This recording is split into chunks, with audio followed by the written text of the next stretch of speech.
আসসালামু আলাইকুম। আমরা যে অপেক্ষায় ছিলাম সেই অপেক্ষার দিন শেষ।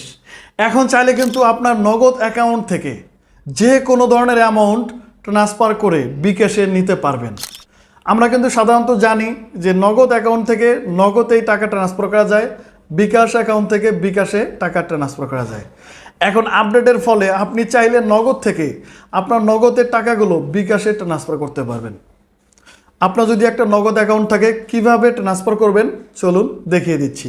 Welcome back. এই কাজটি করার জন্য আমরা চলে যাব প্লে স্টোরে গিয়ে আমাদের যে নগদ অ্যাপসটি আছে আমরা চলে যাব নগদ অ্যাপসে, অথবা যদি আপনাদের নগদ অ্যাপস ইনস্টল করা থাকে সরাসরি চলে যাবেন নগদে। আমি চলে গেলাম নগদে যাওয়ার পরে এখানে আপনার পিন দিয়ে লগ ইন করতে হবে। আমরা পিন দিয়ে লগ ইন করছি।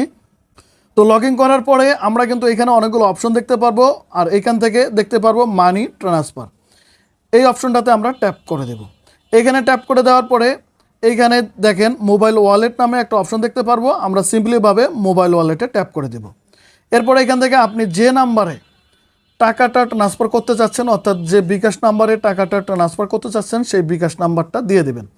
আমি একটা বিকাশ নাম্বার দিয়ে দিলাম এবং এইখানে আপনি কিন্তু টাকার পরিমাণ উল্লেখ করে দেবেন, কত টাকা আপনি এখান থেকে ট্রান্সফার করবেন। আমি 100 টাকা দিলাম এবং এইখান থেকে টাকার পরিমাণ সিলেক্ট করার পরে একদম উপরে তীর চিহ্নতে একটা ট্যাপ করে দিলাম। এইখানে আপনি কিন্তু দেখেন রকেট, উপায়, বিকাশ 3 জায়গায় আপনি কিন্তু টাকাটা ট্রান্সফার করতে পারবেন। আপনার নগদে যদি টাকা থাকে সেই নগদের টাকা যদি আপনি উঠাইতে না পারেন তাহলে কিন্তু আপনি নগদ থেকে রকেট, উপায়, বিকাশ 3 জায়গায় টাকা ট্রান্সফার করতে পারবেন। তো এইখান থেকে আমরা বিকাশ সিলেক্ট করে দেবো। আমি বিকাশ সিলেক্ট করে দিলাম। এখন এইখান থেকে কিন্তু 100 টাকা যে আমি এইখান থেকে ট্রান্সফার করতেছি সেই 100 টাকা এখানে দিয়ে দিলাম এবং এইখান থেকে নিচে এগিয়ে যান এই অপশানে ট্যাপ করে দিলাম। এখন দেখেন এইখান থেকে 100 টাকা আমার ট্রান্সফার করতে 74 পয়সা ফি নিচ্ছে। এইখানে আমি বলে রাখি আপনার 1000 টাকা যদি আপনি নগদ থেকে বিকাশে ট্রান্সফার করেন তাহলে কিন্তু আপনার 8.5 টাকা ভ্যাট নেবে, অর্থাৎ ফি নেবে।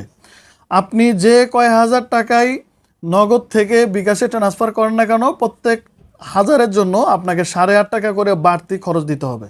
তো এখন আমরা এখানে পিন নাম্বার বসিয়ে দেব। আমি এখানে পিন নাম্বার দিয়ে দিচ্ছি। এখন পরবর্তীতে আমরা ট্যাপ করে দিলাম। তো এখানে 100 টাকা ট্রান্সফার করতে আমার 85 পয়সা খরচ হচ্ছে। সর্বমোট এই যে 100 টাকা 85 পয়সা খরচ হবে। এখন যদি আমি এখানে ট্যাপ করে ধরে রাখি তাহলে কিন্তু আমার টাকাটা ট্রান্সফার হয়ে যাবে।